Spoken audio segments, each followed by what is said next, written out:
بسم اللہ الرحمن الرحیم۔ اللہ کے نام سے شروع کرتا ہوں جو بڑا مہربان نہایت رحم کرنے والا ہے۔ سورہ بقرہ آیت نمبر 38۔ قُلْ نَهْبِطُوا مِنْهَا جَمِيعًا فَإِمَّا يَأْتِيَنَّكُم مِّنِّي هُدًى فَمَن تَبِعَ هُدَايَ فَلَا خَوْفٌ عَلَيْهِمْ وَلَا هُمْ يَحْزَنُونَ۔ ہم نے کہا اب تم سب یہاں سے اتر جاؤ، پھر اگر میری طرف سے کوئی ہدایت تمہیں پہنچے تو جو لوگ میری ہدایت کی پیروی کریں گے ان کو نہ کوئی خوف ہوگا اور نہ وہ کسی غم میں مبتلا ہوں۔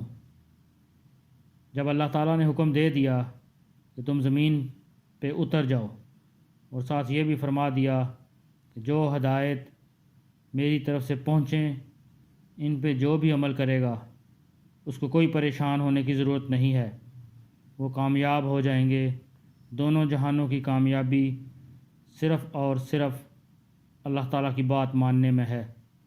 جب اللہ تعالیٰ کی بات نہیں مانیں گے تو پھر پریشانی اور فکر کی بات تو ہوگی، اس لیے فکر اور پریشانی سے بچنے کے لیے اللہ تعالیٰ نے جو حکم دے دیا ہے اس پہ عمل کرنا ضروری ہے۔